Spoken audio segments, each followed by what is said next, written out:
जय श्री राम। प्रिय भक्तों, ये किसी ने प्रश्न किया है कि हम अपने वीडियो में बताते हैं चलते फिरते उठते बैठते खाते पीते नाम जप करो। तो किसी ने पूछा है कि हम चाहते तो हैं जैसा आप बताते हो, चलते फिरते उठते बैठते खाते पीते हर समय भगवान नाम जप करें, भगवान का स्मरण करें, लेकिन चाहने के बाद भी ऐसा होता नहीं है। कोई उपाय बताइए माता जी।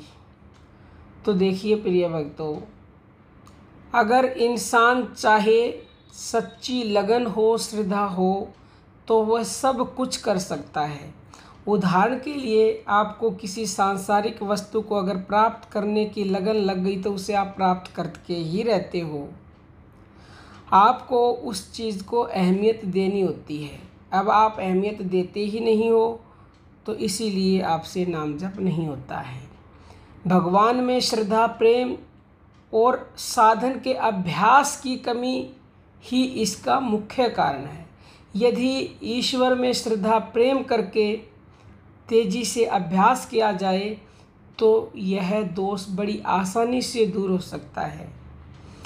जैसे नटनी का रूपों से प्रेम है, इसलिए वह बांस पर चढ़कर एक बांस से दूसरे बांस पर जाने के लिए उनके बीच में पैर रखते हुए रस्से पर गाती बजाती हुई चलती है, किंतु उसका निरंतर ध्यान अपने पैरों में रहता है। क्योंकि यदि निरंतर पैरों में ध्यान न रहे तो उसका रस्से पर से गिरना संभव है।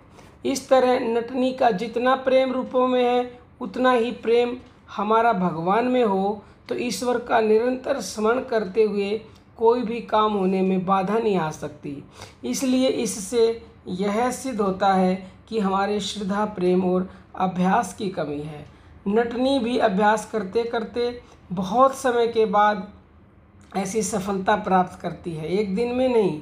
इसलिए जैसे नटनी निरंतर अपने पैरों में ध्यान रखती है, वैसे ही हम भी निरंतर परमेश्वर का स्मरण रखें।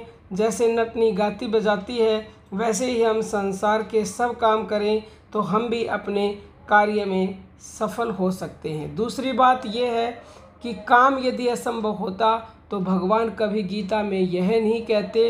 अध्याय 8 में कहा है भगवान ने, हे अर्जुन, तू सब समय में निरंतर मेरा स्मरण कर और युद्ध भी कर। इससे यह सिद्ध होता है असंभव नहीं है। अतः नटनी की तरह लोगों को भी श्रद्धा, प्रेम पूर्वक निरंतर अभ्यास करने के लिए तत्पर हो जाना चाहिए। थोड़े से दिनों के अभ्यास के बाद आप निश्चित ही उठते बैठते चलते फिरते खाते पीते हर समय नाम जप कर पाएंगे।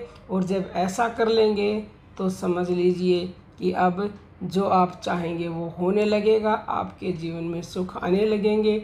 आप ना चाहते हुए भी हर समय नाम जप आपका होता रहेगा। अब हम अपनी वाणी को विराम देते हैं। जय श्री राम प्रिय भक्तों।